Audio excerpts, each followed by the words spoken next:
Principe de la punition de Dieu par la maladie.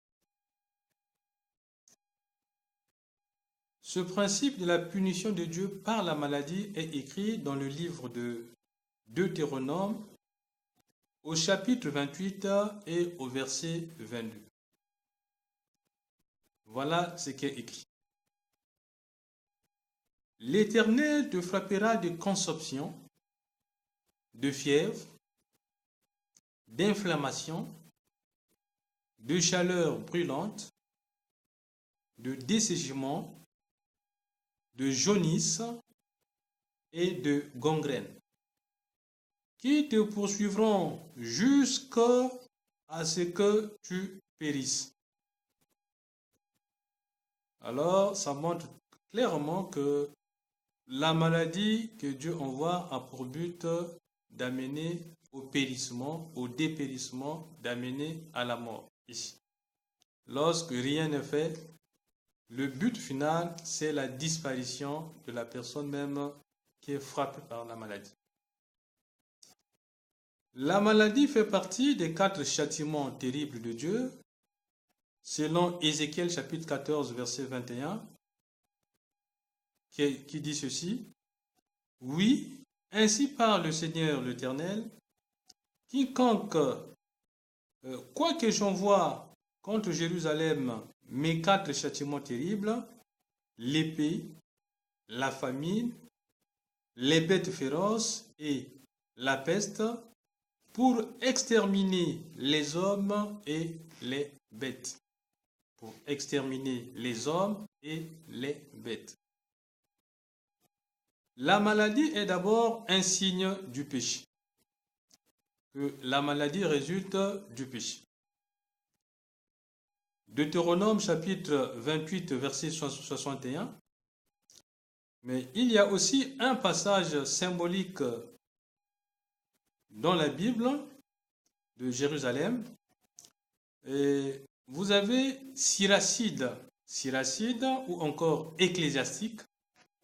Siracide chapitre 38 verset 15. Voilà ce que dit ce passage en ce qui concerne la maladie.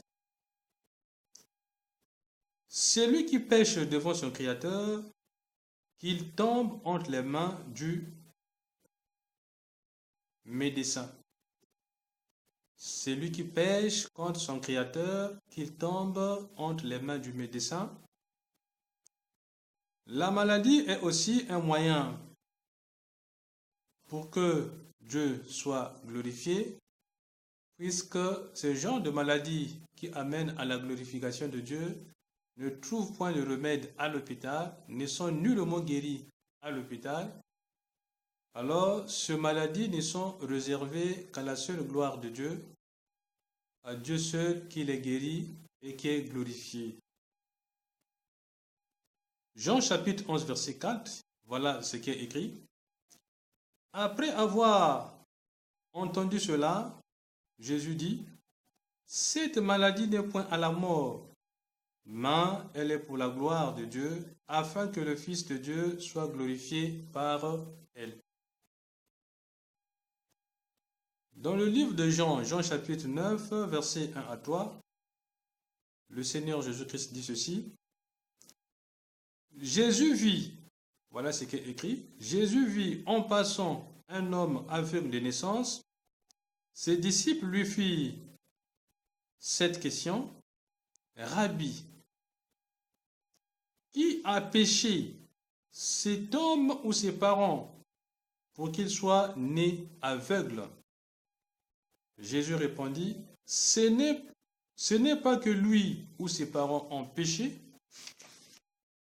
mais c'est afin que les œuvres de Dieu soient manifestées en lui.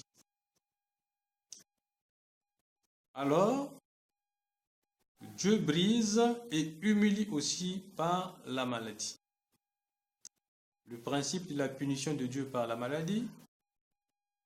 La maladie, c'est Dieu qui l'a créée, c'est Dieu qui l'envoie.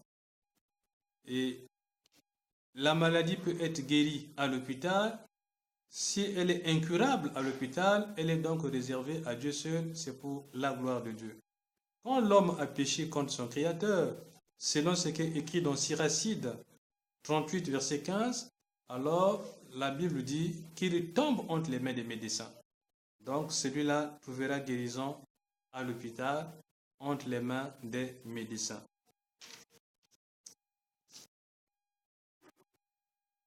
Pour mettre fin à la punition de Dieu par la maladie, l'homme doit donc se repentir et revenir à Dieu. Voilà ce qui est écrit dans Osée chapitre 6 au verset 1.